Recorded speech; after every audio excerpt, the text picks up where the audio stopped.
Here we have to study critical angle and total internal reflection. So we know that when light ray is traveling from one medium to another medium having different refractive indices, there is a chance to occur, or there will be a refraction, there will be a deviation in the path.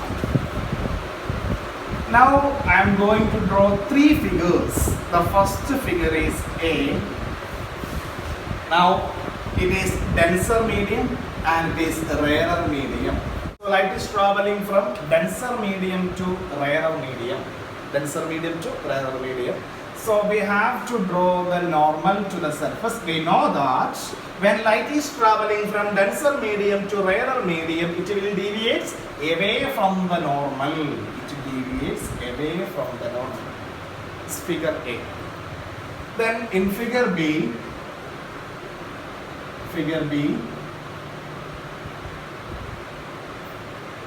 is there any change as compared with the first figure?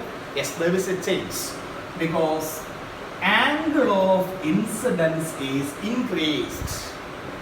Angle of incidence is increased. So the first figure, light ray is traveling from denser medium to rarer medium, so it deviates away from the normal.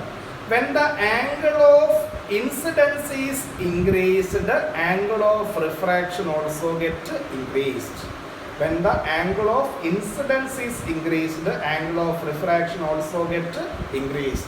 So when the angle of incidence is increased, the angle of refraction also gets increased. So light ray will travel like this. Now the angle of refraction is 90 degree. Now the angle of refraction is 90 degree. This angle of incidence is called as critical angle and it is represented by theta c.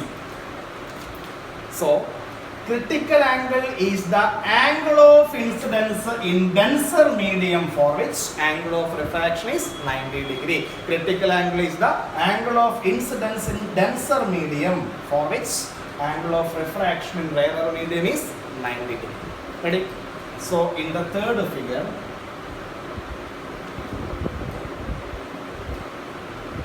angle of incidence is again increased. First figure is like this, second figure is like this, and in the case of third figure, angle of incidence is again increased. When the angle of incidence is increased, the angle of refraction also gets increased. When the angle of incidence increases, angle of refraction also increases. Now it is not a refraction, it is a reflection. This kind of reflection is technically called as total internal reflections. Total internal reflections. To occur total internal reflections, two conditions should be satisfied. The first condition is light ray should travel from denser medium to rarer. Denser to rarer.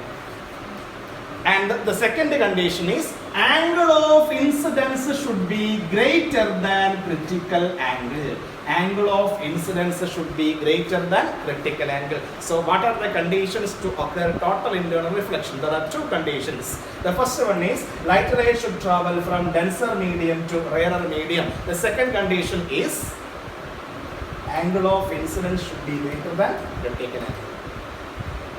Ready? Now we have to discuss about the applications of refraction as well as applications of total internal reflections. We shall discuss it one by one. There are so many applications. First of all, we are going to discuss three applications of refraction as well as total internal reflection. They are not two different entities. They are linked. Therefore, there are several applications. First one is twinkling of star. It's an application of refraction. Second one is mirage. It's an application of total internal reflection. Third one is real depth and apparent depth, that is applications of refraction. Fourth one is optical fiber cables, OFC.